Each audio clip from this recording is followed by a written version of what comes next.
mind if I do? Alive! It is mine. Finally, you are mine.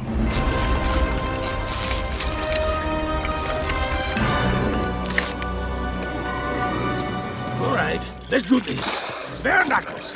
Bring it on, Skinny. You don't scare me.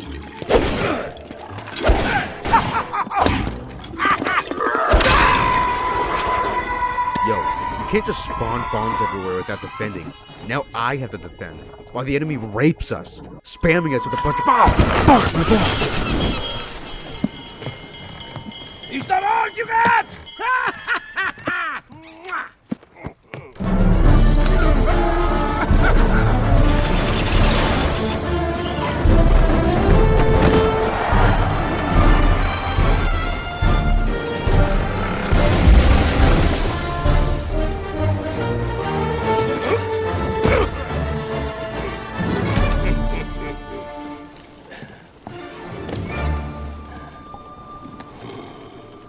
Man, this is way overdue.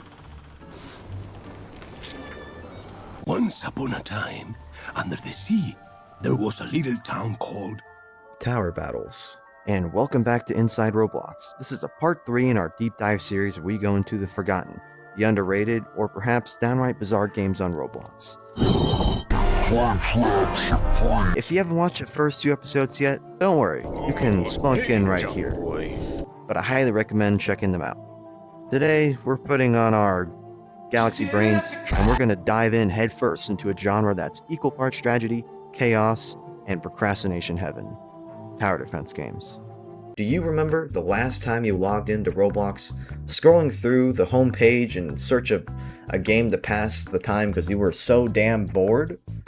Maybe you saw that trap anime gamer girl thumbnail on Roblox and hoped for it to be real, but instead, it's just an obby that wastes your time? Tower defense games are just like that. Deceptively straightforward, but endlessly complex and long as hell to complete once you start playing the game. And the one we're looking at today, well, it's actually nothing like that. Actually, it's quite legendary. So let's see how this game is still running on potatoes, lemons, or hell, a Flintstones computer, and get into this ancient treasure. Apparently he watched. Tower Battles, the granddaddy of Roblox tower defense games. This relic first surfaced in 2017, created by Planet Earth, a college student trying to pay off his student loans with this game. And, well, he succeeded and promptly left us hanging while he joined the 9-to-5 grind. But somehow, even without updates since the 2023 Halloween event, this game still pulls in around 300 to 600 daily users. Why? Probably because Tower Battles is the only tower defense game with a PvP mode, making it stand out for all the sweaty gamers.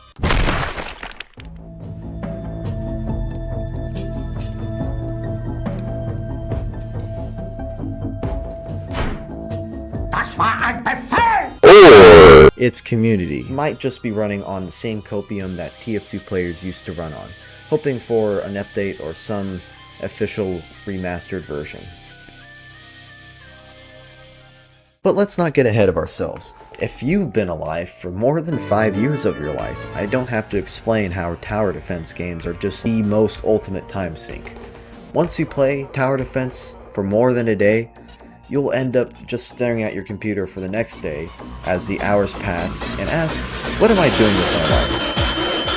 As your life goals are just endlessly grinding for every tower and beating every game mode until the heat death of the universe. As of now, Tower Battles boasts a roster currently of 29 unlockable towers, bought by grinding credits in survival or PvP mode, except for the special ones like Gold Scout and Gold Commando, which take forever to frickin' get, and the certain Twitter troops.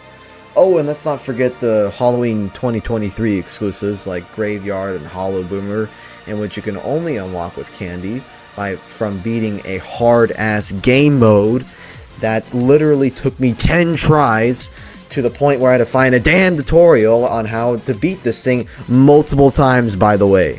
Like, I'm serious. Eventually, I figured out the main meta of this thing was basically to spam Commando, who is a minigunner. And then using commanders to inject them with fentanyl crack. Plus using phasers to, use LSD on the final boss. Now, obviously, you won't start out with the Halloween mode when first playing this game.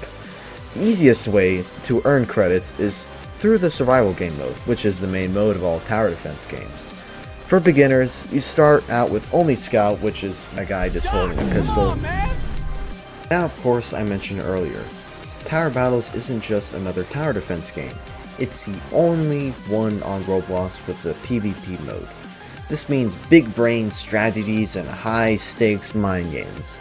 As now, you're not just playing against some zombies, you're playing against other player zombies. You can earn more credits here if you win, in addition to one trophy and which you'll need later for unlocking gold troops. Even then, you can't go straight into this mode as a noob unless you somehow get matched with a person who goes AFK in the middle of the match. Oh, and if you're thinking of farming with an alt account, you can't just let the opponents sit there and do nothing, as they also need to make it to wave 8 and count as an actual win.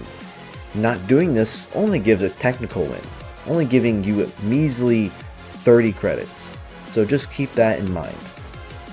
There are many unique strategies you'll find through your journey of Tower Battles, either through the official Tower Battles Discord or YouTube.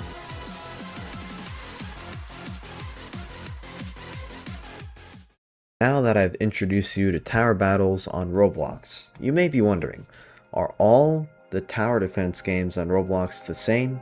And honestly, that's a fair question. The genre often feels repetitive, and it's tough to innovate when the core mechanics boil down to placing troops, earning money, and defending against waves of zombies.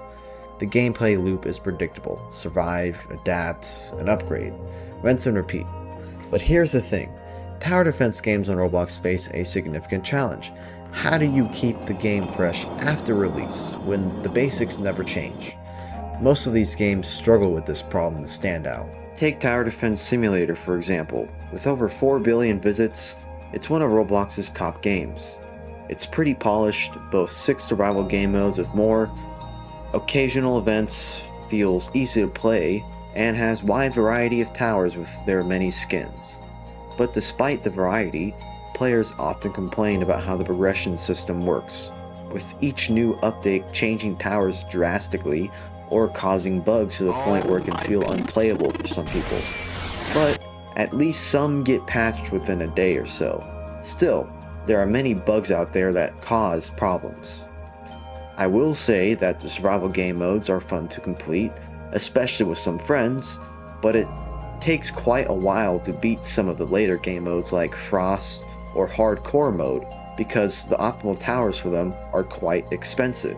Regarding new things, the devs do introduce new events every few months, but they often feel like rehashed versions of older ones, sometimes only rebalancing enemies and barely changing the maps from last year. Unique strategies are rare, and the same higher level troops dominate every match.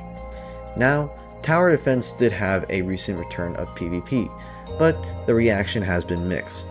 YouTube reviewers and players across Reddit describe the new mode as flashy and exciting, but also chaotic, buggy, and heavily unbalanced. Matches end in just a few minutes, and most players resort to same rush strategies, which kills any sense of depth. It's fun, sure, but it's more like a testing sandbox rather than a competitive mode. And when people compare it to Tower Battles, the contrast becomes obvious. Tower Battles PvP is slower, more strategic, and despite its age, it still feels more consistent and skill-based. Now, I'm sure TDS will keep on trying to improve its PvP mode, but for now, many players will end up drifting back to Tower Battles for a simpler, cleaner, and more reliable PvP experience. And then there's the other end of the spectrum, anime-themed tower defense games. Let's be honest, they're less about strategy and more about gambling for the most overpowered troop. They're flashy, sure, but they often lack depth. Many feel like clones of each other, reskinning tower defenses simulators formula while tackling on gacha mechanics. They appeal to players who want instant gratification, but for those who are looking for a challenge, they're frustratingly shallow. Tower Battles holds a special place in my heart. It's one of those games that defined my early Roblox days. Back then, I had no idea what I was doing, and if you played Tower Battles, you probably remember your first tragic loadout. Yeah, it was that bad. Most of my early memories were just fumbling in PvP matches, trying to do anything but a 1v1, because, let's be real, I relied too much on the damn Zed that cost way too much, using only commando and farms. And if I didn't have someone to back me up with early DPS, I was completely screwed. Fast forward to recently when I came back to the game, I thought, since bigger brain now, I'm more, I thought I would improve, but no, I was still trash. After losing match after match after match, especially someone specifically named to Tower Battles Gunner, I knew I had to step up my game. So naturally, I did what any reasonable person would do. I copied a loadout from YouTube. At first, I spent way too long struggling to figure out what my starting troop should be, and for the longest time, I defaulted to the Jeep. The problem is, the Jeep looks beginner-friendly, but it completely collapses in PvP. Its upgrades are too expensive, so anyone running a cheaper opener instantly outforms you, and eventually floods you with zombie bosses you possibly can't handle. How did it go through them? My Jeep went right through. And a Jeep is basically run by, high school dropouts who can barely drive. I mean, there's Tim over here, fresh out of Bloxburg High, just trying to make his family proud. Once I finally ditched the Jeep, I realized Gold Scout was the best early DPS troop for me. Cheap enough to get running, strong upgrades, and solid range on most maps. Its only real downside is that it can feel a little bit pricey if your opponent rushes early, but the value it gives in the long run is unmatched. Of course, Gold Scout isn't an option for true beginners since it requires 50 PvP wins, so newer players will have to rely on other early DPS troops instead. Now, most strategies revolve around the Anarchist troop. People rush with it after Wave 7 because that's when wins start counting. They'll farm like maniacs with cost-efficient troops like Shotgunner or Enforcer, then drop a level 4 Anarchist suddenly to send out a unique boss that most players are unprepared for. But you can counter their rush strat by voting for a lawn map and placing a lawn range troop. And pretty much, it's game over for them. So, why did I come back to this ancient game? Partially for Golden Commando. Spoiler, it's been in PvP and requires 250 frickin' wins to obtain. However, at least it's a solid win condition overall and great for survival. But placing too many will literally make your PC explode from lag. I mean, you can reset your character to fix this, but I had to do this many times. After doing that, I beat the Halloween 2023 event, which I talked about earlier on how to complete it. Beating the event was so satisfying, obviously because I mentioned how fucking hard it was, but especially since I unlocked the Graveyard Troop. It's like Zed, but it's like way cooler and more cost efficient for PvP matches. Going well with the DJ, as its discount helps its expensive final upgrade. The final upgrade jack makes it a reliable win condition, but it still might not solo the final boss on the last wave. In PvP, just make sure to drown your opponent in more zombie bosses before they do, and then you'll be fine. After hours of earning trophies, losing matches, and questioning my life choices over an ancient Halloween event from 2023, I realized what kept me hooked in the first place. Strategies. Everyone plays differently, and overcoming their unique approaches was addictive. It's like that cliche about the real treasure being, it's like the journey. It's a journey that counts. It's not what you were trying to get. Except for me, it was like beating that fucking Tower Battles Gunner guy and trashing all the E-boys playing on their iPads. Yeah. So, Where does that leave us? Tower defense games. They might be doomed to fall into the same repetitive stereotype unless something changes. I have some hope for tower defense to improve their PvP mode, but it's still somewhat buggy and doesn't have nearly as many active players compared to their other modes. Right now, its endless grind only suits new players, but lack of innovation is making it hard to keep older players invested. And as for tower battles, let's be honest, it's never getting an update again. I already showed proof of the official Discord's copium. On the bright side, the community is still active, hosting server events like new strategies or daily challenges for rewards in the Discord server. At least the community's dedication shows just how much love this game has. And well, who knows? Maybe the dev will give us the update we've been looking for. All we can do is hope to get past Halloween. Just maybe. Just maybe. Like that's ever gonna happen. What a load of...